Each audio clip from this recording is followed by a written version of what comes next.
آپ دیکھتے ہیں کہ کوئی شخص اگر بیمار ہو جائے تو بعض لوگ تو ایسے ہوتے ہیں جو صبر شکر کر لیتے ہیں، آہو بکا نہیں کرتے، واویلا نہیں کرتے، لوگوں کے ہاں شکایتیں نہیں کرتے، اپنا علاج تو کرواتے ہیں، لیکن یہ نہیں ہے کہ وہ ہمہ وقت رونا دھونا کرتے ہیں۔ اور بعض وہ ہوتے ہیں جن کو بیماری لگے تو وہ شروع ہو جاتے ہیں،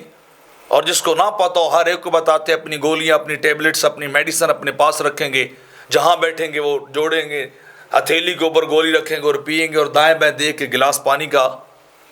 گلے میں انڈیلیں گے۔ حالانکہ اگر احادیث کو پڑھا جائے تو بیماری عبادت بن جاتی ہے مومن کے لیے، دوسروں کے لیے نہیں، بندہ مومن کے لیے اس کی بیماری عبادت کی صورت میں سامنے آتی ہے۔ میرے آقا فرماتے ہیں، عبداللہ بن عمر روایت کرتے ہیں کہ اپنے بیماروں کو کھانے پینے پہ مجبور نہ کیا کرو، اللہ انہیں کھلا بھی دیتا ہے پلا بھی دیتا ہے، یعنی ان کے جسم میں ایسی روحانی طور پر طاقت اور قوت آ جاتی ہے کہ بعض اوقات انہیں ان چیزوں کی ضرورت اور لوڑ نہیں رہتی۔ اور اگلی روایت میں کہ میرے آقا فرماتے ہیں، مریض کا رونا درد کی وجہ سے، بعض کا جو درد برداشت کی حد سے زیادہ ہو تکلیف، اگر رو پڑے تو اس کا رونا اللہ تسبیح لکھتا ہے، اس کی چیخ و پکار کو اللہ لا الہ الا اللہ میں بدل کر ذکر لکھ دیتا ہے، کہ جو تکلیف پہ سے بندہ چیخ و پکار کر رہا ہے، بندہ مومن، اسے تکلیف ہے، بندہ مومن سے اللہ کو بڑا پیار ہے، بڑی محبت ہے خدا کو اپنے بندہ مومن سے، تو جب وہ چیخ و پکار کرتا ہے تو وہ لا الہ الا اللہ لکھا جاتا ہے۔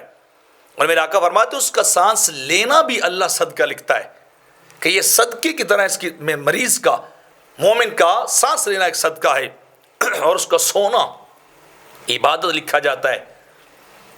اور اس کا دائیں بائیں کروٹیں بدلنا، رائٹ لیفٹ پہلوؤں کو تبدیل کرنا، یہ جہاد فی سبیل اللہ ہے۔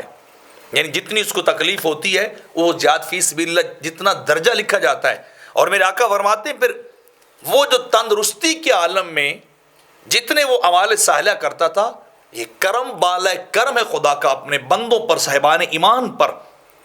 مومنوں پر، یہ اللہ کا کرم ہے کہ بیماری کے عالم میں وہ اپنی زندگی کے تندرستی کے معمولات کو بجا نہیں لا سکتا، لیکن اللہ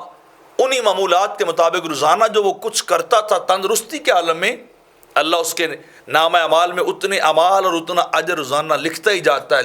جاتا ہے، اور یہ نہیں کہتا کہ نہیں کر رہا تو روک دی جائے۔